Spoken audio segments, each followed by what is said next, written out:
오늘은 2017년도 첫 주일입니다. 정말 하루하루가 굉장히 빨리 지나가는 것 같아요. 벌써 작년이 다 지나가고 올해가 시작이 되었습니다.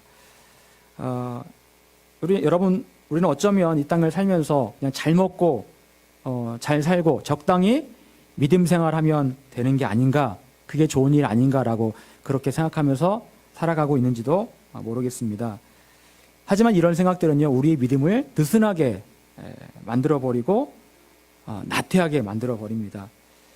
여러분, 현재 이 현대 교회들 그리고 현대 크리스찬들은요, 굉장히 많은 욕을 먹고 있습니다.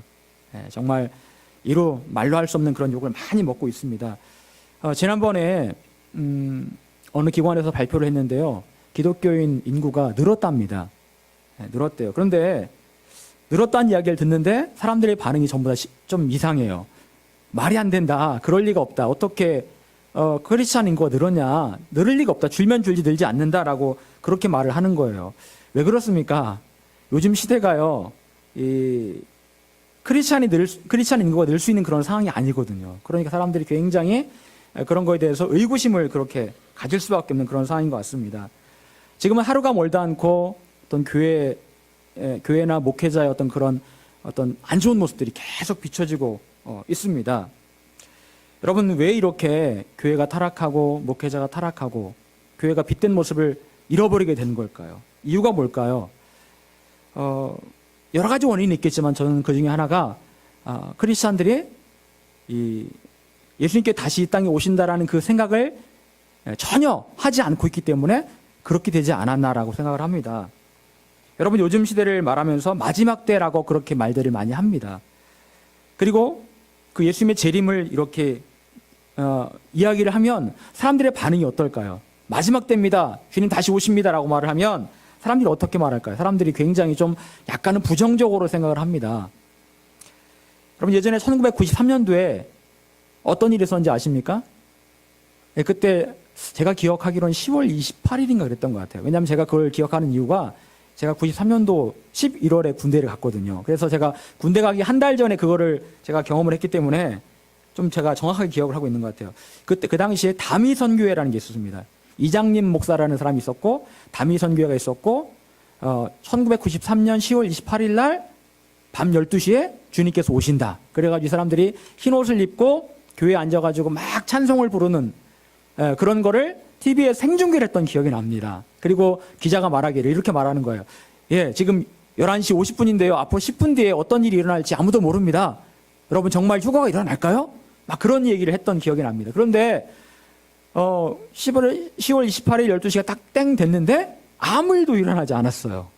그리고 사람들이 굉장히 허탈해하는 그런 모습을 보였던 기억이 납니다. 일종의 해프닝이었죠. 그리고 결국 이장님 목사라는 사람은 사기죄로 나중에 감옥에 가게 되는 그런 일이 있었습니다. 결국 이런 사건들이 반복이 되었습니다. 1999년도에는 2000년 되기 전에 주님 오신다 그런 얘기도 있었고요. 그러다 보니까 이 종말론을 얘기하면 사람들이 굉장히 좀 이상하게 보는 경향이 있습니다. 종말론 얘기하면 이단 아닌가? 사이비 아닌가? 여러분, 하지만 그 어떤 이유에서든지요, 예수님의 재림에 대한 이야기는요, 정말 중요한 말씀이에요. 우리는 언제나 경각심을 가지고 이 예수님의 재림을 들어야 되고요, 이 종말에 대한 그런 믿음을 가지고 있어야 되는 겁니다. 늘 영적으로 우리는 긴장하면서 살아야 되는 거예요. 오늘 본문 40절에서 주님께서는 제자들에게 이렇게 말씀하십니다. 그러므로 너희도 준비하고 있으라. 생각하지 않은 때에 인자가 오리라. 여기 보니까 주님께서 말씀하십니다. 생각하지 않은 때에 인자, 곧 예수님께서 오실 것이다 라고 말씀하세요. 자, 그리고 그 앞에 말씀하시기를 너희도 준비하고 있으라 라고 말씀하십니다. 오늘 본문 그 앞절 부분, 저희가 저번에 살펴본 말씀들이죠. 앞절에 보게 되면요, 주님께서 제자들에게 말씀하시기를 무엇을 먹을까, 무엇을 마실까, 무엇을 입을까 염려하지 말라라는 말씀을 하십니다. 왜요? 하나님 아버지께서는 우리가 무엇을 먹을지, 무엇을 마실지, 무엇을 입을지를 이미 다 알고 계시기 때문에 그걸 가지고 염려할 필요가 없다. 그리고 심지어는 그거 가지고 기도할 필요도 없다라고 말씀하세요. 그거 구할 필요 없다. 이미 아버지께서는 너에게 무엇이 필요한지를 이미 다 알고 있다라고 말씀하십니다. 다른 말로 말한다면 우리가 먹고 마시고 입고 어떻게 살아갈지에 대해서 주님은 이미 다 준비하고 계신다라는 말씀이에요. 이미 다 준비가 돼 있는데 뭘 그거 가지고 기도를 하느냐라고 말씀을 하고 있는 겁니다. 여러분, 우리가 살펴봤던 부자는요, 자기가 잘 먹고 잘 살기 위해서 열심히 준비를 합니다. 곡식을 걷어서 많은 곡식을 실제로 걷었고, 그리고 그걸 쌓기 위해서 곡간을 만듭니다. 곡간을 다 채워 넣습니다. 거기에 재물과 양식을 집어넣죠. 그리고 나서 말하기를, 내 영혼아 이제 잘 먹고 잘 살자라고 말을 합니다. 그런데 주님께서 말씀하시죠. 어리석은 자야, 오늘 밤 내가 내 영혼을 취할 것인데 그러면 네가 쌓아놓은 그것이 누구의 것이 되겠느냐라고 말씀을 하십니다. 주님께서는 이 땅에서 필요한 것들을 그렇게 준비했던 그 부자를 향해서 말씀하시기를 어리석다라고 그렇게 말씀을 하십니다. 하나님께서는요, 이 땅에서 우리가 무엇을 먹고 무엇을 마실지 염려하고 그걸 준비하는 것을 결코 원치 않으신다라는 거예요. 하나님의 뜻이 아니라는 겁니다. 자, 그런데 그건 준비할 필요가 없는데요. 주님께서는요, 우리가 제대로 준비해야 될 것이 있는데 그것은 바로 예수님께서 오실 그 때를 준비하는 거다라고 말씀하십니다. 다른 건 준비하지 마라. 하지만 내가 다시 이 땅에 올 그때는 준비해라 라고 말씀을 하고 있는 거예요. 여러분, 재물은요, 한순간에 사라집니다. 이 땅에 쌓아놨던 재물은 한순간에 사라지는 거예요. 얼마 전에는 미국의 엄청난 부자가 자기의 그 자가용 비행기를 타고 가다가 비행기가 추락해서 그냥 죽은 그런 사건이 있었습니다. 그 부자가 그렇게 죽을 줄 알았겠습니까? 그 사람의 그 돈이 한꺼번에 날아가 버린 거죠. 여러분, 그에 비해서 주님께서 준비하라고 말씀하신 것은요, 물질이 아닙니다. 그것은 바로 특정한 때예요. 시간을 준비해라라고 말씀하세요.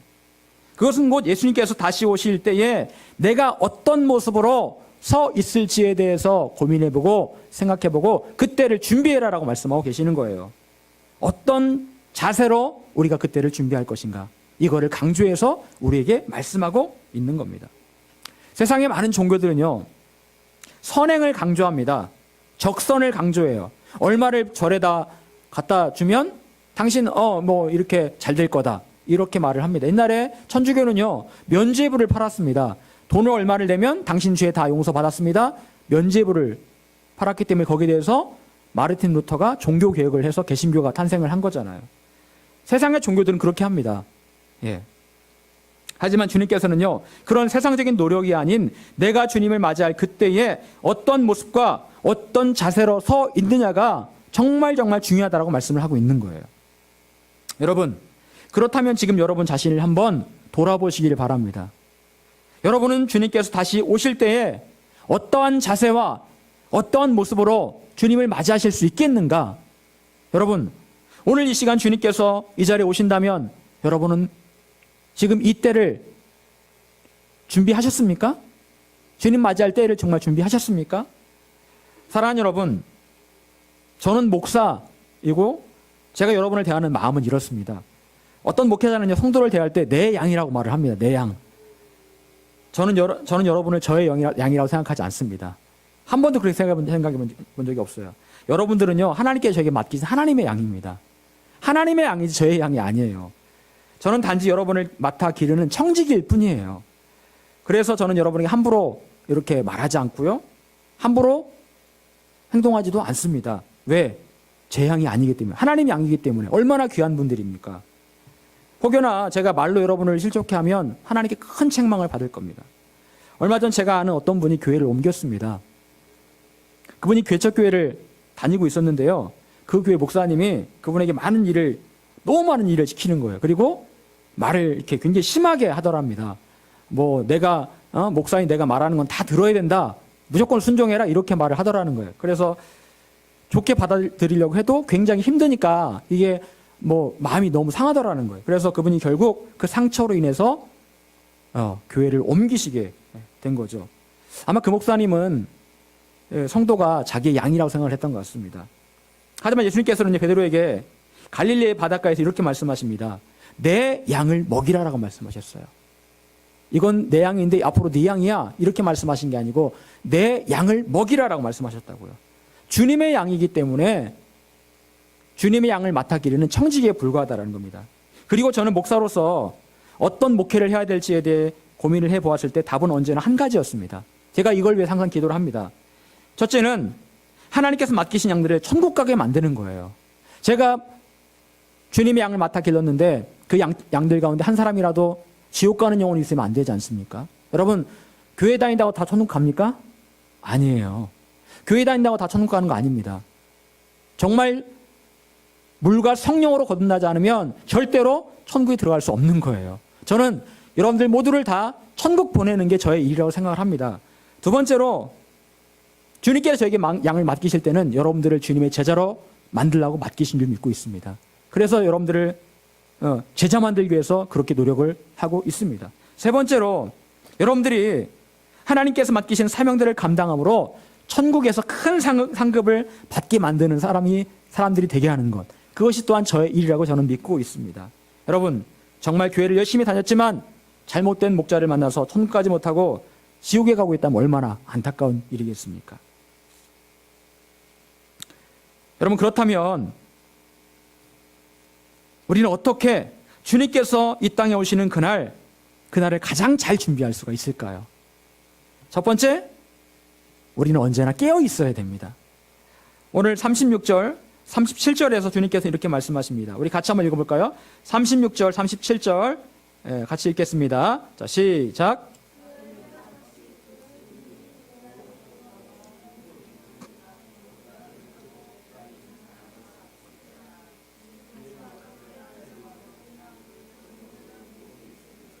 내가 진실로 너에게 이르노니 주인이 띠를 띠고 그 종들을 자리에 앉히고 나와 수종되리라. 아멘. 자, 여기 보니까 복이 있는 종들에 대한 말씀이 나옵니다. 복이 있는 종들. 누가 복이 있다고 말씀하고 있습니까?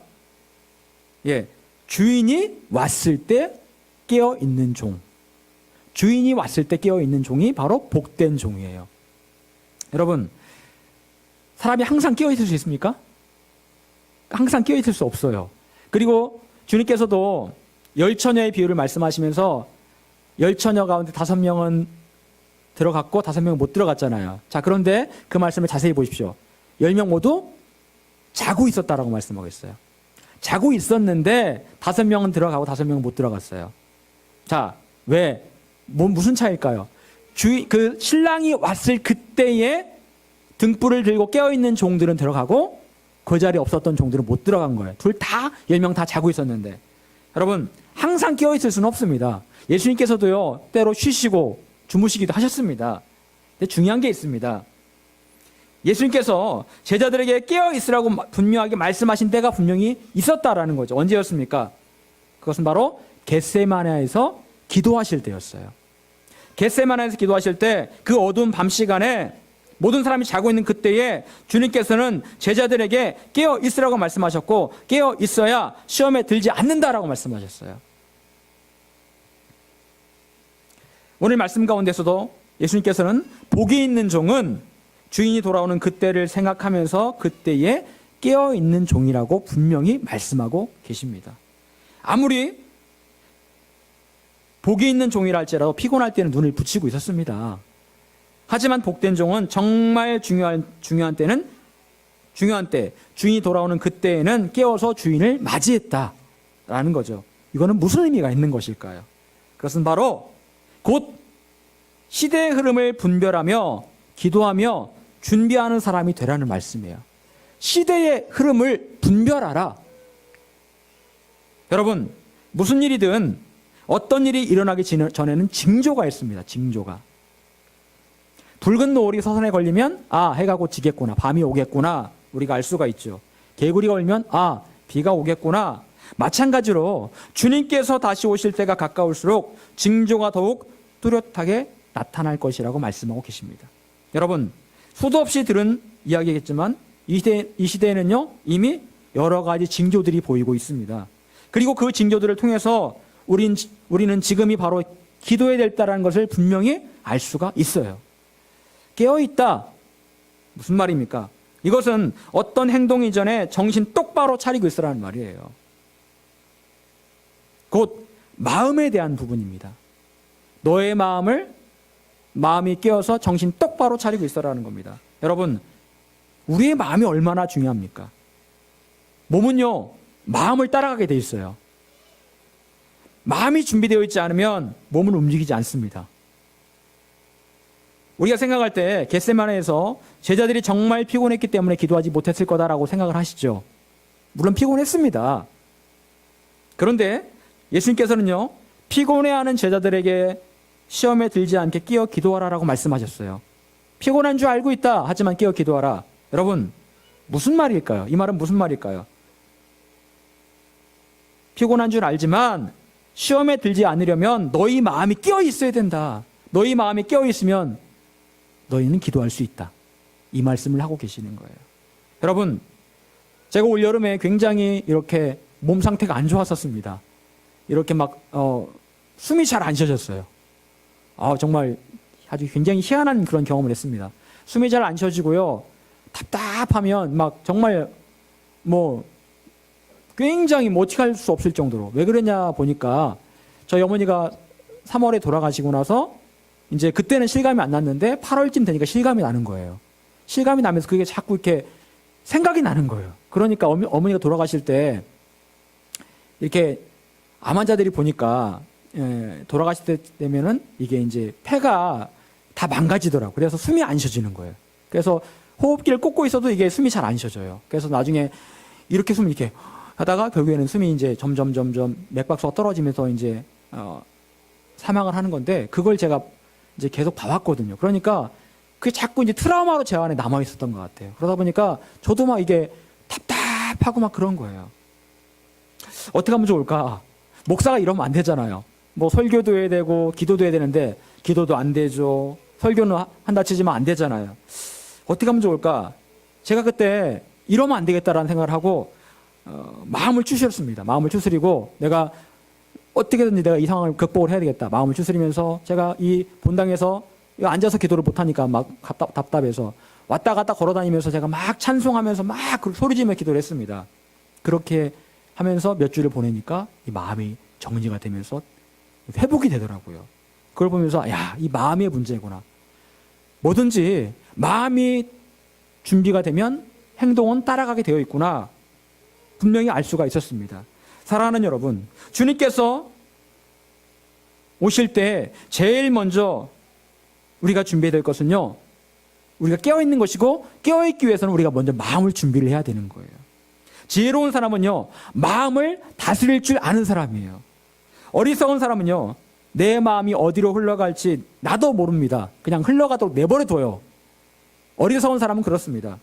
하나님께서는요, 저와 여러분이 우리 각자의 마음을 잡고 주님께로 고정되기를 원하고 계십니다. 바라기는 주님의 재림을 위해서 마음을 깨워 기도로 그때를 준비하시기를 간절히 축원합니다. 두 번째로 우리는 어떻게 주님의 다시 오심을 준비할 수 있을까요? 띠를 띠고 등불을 켜고 서 있어야 한다. 오늘 보면 35절에 이렇게 말씀하십니다. 허리에 띠를 띠고 등불을 켜고 서 있으라. 맨 먼저 이 말씀을 하십니다. 허리에 띠를 띠고 등불을 켜고 서 있으라. 여러분, 아까도 말씀드렸지만 주님의 재림을 준비하기 위한 첫 번째 단계는 마음을 깨우는 겁니다. 마음이 이 시대를 영적으로 읽으면서 깨어 있을 때에 주님의 오심을 제대로 준비할 수가 있어요. 그리고 그에 따라 당연히 중요한 것은 구체적으로 우리가 어떤 모습으로 주님의 재림을 준비할 거냐라는 거죠. 첫 번째는요, 띠를 띠고 주님의 재림을 준비를 해야 되는 거예요. 띠를 띠어라. 그럼 띠를 띈다는 것은 무슨 말일까요? 띠를 띈다. 허리띠를 띈다. 여러분, 옛날에 옷은 어떤 옷들이었습니까? 통짜였어요. 통짜. 쭉 늘어지는 옷이었습니다. 옛날의 옷들은요. 여러분들 이렇게 가끔 보시면 예수님 입으신 옷이 이렇게 통짜로 쫙 떨어지는 옷이죠. 자, 그런데 그 옷을 입고서 뭘 할 수 있을까요? 그 옷을 입고는 뭘 할 수가 없어요. 굉장히 불편한 옷입니다. 그렇다면 뭔가 일을 하려면 어떻게 하면 됩니까? 허리띠를 떼야 되는 거예요. 허리띠를 딱 떼야지 이 통짜의 옷이 딱 정리가 되고 뭔 일을 할 수가 있는 겁니다. 띠를 띈다라는 것은요, 수종을 들기 위해 준비한다라는 그런 의미를 가지고 있습니다.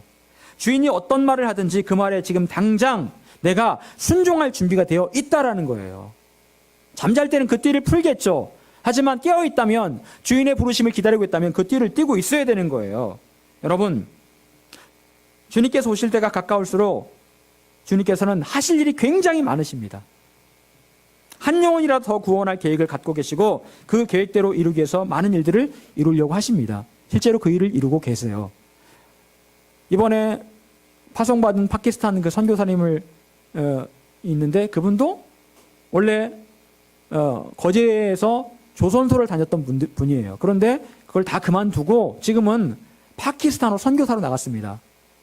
왜 그분이 거기 갔냐면요, 주님께서 그 땅을 향한 영혼들을 긍휼히 여기시는 것들을 본 거예요. 그래서 그 영혼들을 위해서 구원하기 위해서 그곳으로 떠났습니다. 여러분, 하나님께서는요 지금 이 시대에 많은 하나님의 종들이 필요합니다. 하나님과 같은 마음을 갖고 같은 곳을 바라볼 줄 아는 깨어있는 종들이 필요해요. 그리고 무엇보다 하나님께서 말씀하실 때 즉각적이고 빠르게 순종할 준비가 되어 있는 사람이 분명히 필요합니다. 여러분, 우리는 하나님께 귀를 기울이고 있다가 주님께서 말씀하실 때 즉각적이고 민첩하게 순종할 준비가 되어 있어야 되는 거예요. 주님께서 말씀하실 때 주님 저 여기 있습니다. 언제든 말씀만 하십시오. 여러분, 그렇게 주님께 민첩하게 순종하시길 바랍니다. 둘째로 주님께서는 우리에게 등불을 켜고 있어야 된다고 말씀하세요. 등불을 켠다. 이건 어떤 의미가 있는 걸까요? 여러분, 이 시대를 한마디로 어떤 시대라고 말할 수 있을까요? 이 시대는 어떤 시대일까요? 어둠의 시대예요. 어둠의 시대. 아이 밝은데 뭔 어두워요. 여러분, 영적으로 이 시대는 정말 어두운 시대입니다. 온갖 죄가 만연한 시대가 바로 이 시대예요.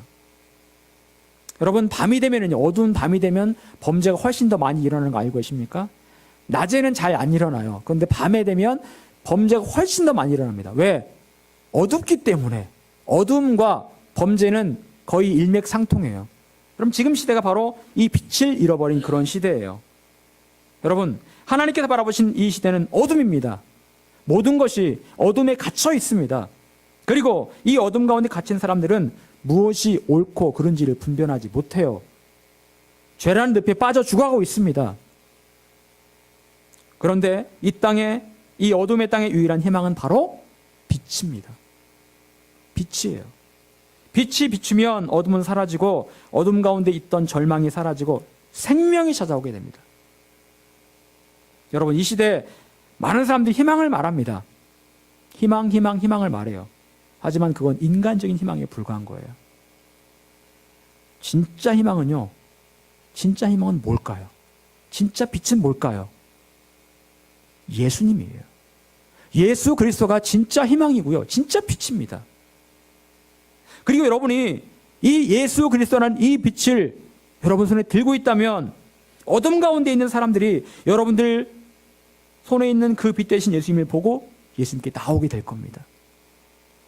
여러분 이 빛을 여러분 손에 들고 계십니까? 여러분 어때요? 누가 여러분을 보더라도 당신 안에는 예수님이 살아계시군요 라고 그렇게 말할 수 있습니까? 그런 말을 듣고 계세요? 여러분이 그 빛을 손에 들고 있다면 그 빛은 어둠 가운데 있는 많은 사람들을 비출 것이고 그 사람들은 참된 희망을 찾게 될 것입니다. 여러분, 빛은요 굳이 내가 빛이라고 말하지 않습니다. 나 빛이야 라고 말하지 않아요. 하지만 빛이 비추면 그냥 그 빛 주위에 있는 사람들이 그 빛을 알아봅니다. 그냥 알아보는 거예요. 만약 여러분이 빛을 들고 있다면 사람들은 여러분 손에 있는 그 빛을 알아볼 겁니다. 그리고 여러분을 통해서 그 빛 대신 예수님을 경험하게 될 거예요. 내가 힘들어 전도하지 않아도 여러분이 만약 이 빛을 손에 들고 있다면 여러분 주위의 사람들은 여러분 손에 있는 그 빛 대신 예수님을 보게 될 거예요. 전도는요 억지로 하는 게 아니고 되어지는 거예요. 되어지는 겁니다. 여러분, 초대교회에서 어떻게 부흥의 역사가 일어났습니까? 하나님을 예배하고 구제하고 찬송했더니 그 초대교회 믿는 사람들의 숫자가 더해진 거예요. 저절로 그렇게 된 겁니다. 하지만 만약 내 손에 빛이 사라지고 꺼져버렸다면 사람들은 내가 들고 있는 빛을 찾지 못하고 빛 가운데로 오지도 않을 겁니다. 사람들은 그저 나도 자신과 똑같은 어둠이라고 생각을 할 거예요.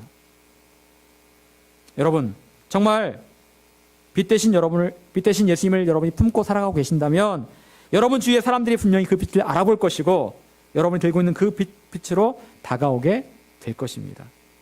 사랑하는 여러분, 정말 여러분의 손에 그 빛 대신 예수님이 계십니까? 여러분 손에 빛 대신 예수님이 계세요? 만약 빛이 꺼졌다면 그 빛을 다시 밝혀야 됩니다. 빛이 꺼져가고 있다면 그 빛을 다시 살려내야 돼요. 그래서 그 빛을 여러분 주위의 사람들에게 비춰야 됩니다. 희망이 없고 죽어가는 그 사람들에게는 이 빛이 반드시 필요합니다. 그 빛은 참된 희망이고 구원의 빛이고 사람들을 지옥에서 천국으로 인도하는 빛이 될 것입니다. 세 번째로 예수님께서는 우리에게 서 있으라라고 말씀하세요. 서 있으라. 앉아있지도 말고 누워있지도 말고 서 있어라. 서 있는다라는 것. 여러분 서 있는 거 쉽습니까? 여러분 앉아 계시잖아요. 근데 저는 이렇게 서 있잖아요. 앉고 싶어요. 저도요. 힘들어요. 서 있는 게요. 여러분 힘듭니다. 그렇지만 서 있으라고 말씀하세요. 서 있어라.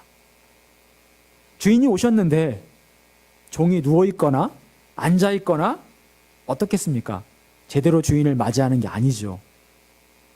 주인을 제대로 기다리는 종의 모습은요, 바로 서 있는 겁니다.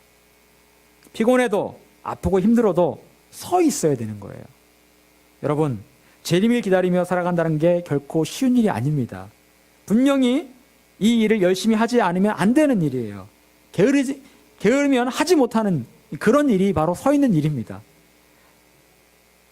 달란트 맡은 세종을 통해서 주인은 종들을 평가하는 기준을 말씀하시는데 어떤 게 무엇이 종들을 평가하는 기준 가운데 하나였을까요? 여기 보게 되면 그렇게 말합니다. 착하고 충성된 종아, 게으르고 악한 종아. 예, 여러분 게으르다 라는 말을 씁니다. 게으르다. 세 번째 종이 게으른 종이었죠. 자, 그리고 나머지 두 종은 충성된 종이라고 그렇게 말씀하고 있습니다. 두 종은 열심히 장사하는 사람들이었어요. 마지막 종은 게을러서 아무것도 하지 않고 자기 몸이 원하는 것을 하면서 지냈던 사람이었습니다. 여러분, 우리 몸은 편한 것을 원합니다. 하고 싶은 것은 하지 않고, 하고 싶은 것을 하고 싶어 하고, 그리고 해야 되는 일을 하지 않는 게 그게 바로 우리 몸의 본성이에요. 예를 들어 수요 예배 때, 특히나 수요 예배 때 뭐 비가 오고 뭐 천둥 치고 그러면 여러분들 교회에 나오고 싶으세요? 안 나오고 싶죠. 그래서 어떤 분들은 그러시더라고요. 예수님 재림은 꼭 수요일 날 천둥 치는 밤에 예수님 재림하셔야 된다고. 사람들이 너무 안 온다고. 뭐 그런 말씀하신 분도 있는데 그만큼 수요 예배 때 이렇게 힘든데 피곤한데 직장 생활하느라 피곤한데 교회에 나오는 게 쉽지 않거든요. 근데 여러분 그런데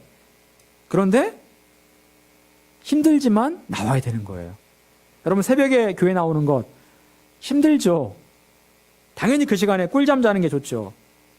그게 몸의 습성입니다. 힘든 걸 싫어해요. 여러분 라오디게아 교회는 주님께 책망받는 교회였습니다. 뭐라고 책망받았죠? 뭐라고 책망받았습니까? 덥지도 않고 차지도 않은 교회. 미지근한 교회, 한마디로 미지근한 교회. 다른 말로 말하면 하나님을 향한 열정도 없고 한없이 게으른 교회. 내가 내 입에서 토해내리라. 정말 미지근하다. 토해내버리겠다라고 말씀하십니다. 교회인데 교회에 성도들이 있는데요. 주님께 말씀하세요. 토해내버리겠다. 얼마나 주님께서 라오디게아 교회가 한심해 보였으면 그렇게 말씀하시겠습니까? 너희에겐 도대체 열심이 없구나. 이것도 아니고 저것도 아닌 너희들 정말 내가 토해내버리고 싶다. 경건의 모양은 있지만 경건의 능력은 사라진 그런 교회, 그런 성도가 되지 말라는 말씀입니다. 겉은 그럴듯해 보이지만 하나님을 향한 열정이 사라진 교회, 하나님을 향한 뜨거움이 사라진 채 앉아있고 누워있는 성도라면 주님의 다시 오심을 결코 준비할 수 없을 것입니다. 사랑하는 여러분, 주님께서는 분명히 다시 오실 겁니다. 분명히 다시 오세요. 저와 여러분은 주님의 다시 오심을 어떻게 준비해야 될까요? 분명한 것은요, 우리가 지금 나태하고 게으르다면 우린 주님 앞에 제대로 설 수 없을 겁니다. 주님께서는 우리가 마음을 제대로 잡고 깨어 있어서 준비해야 된다라고 분명히 말씀하고 계십니다. 주님께서 언제 오실지 알 수 없지만 오늘이든 내일이든 주님께서 오실 때까지 띠를 띠고 등불을 손에 밝게 들고 서서 주님 오심을 준비하는 저와 여러분 모두가 될 수 있기를 간절히 축원합니다. 기도하겠습니다.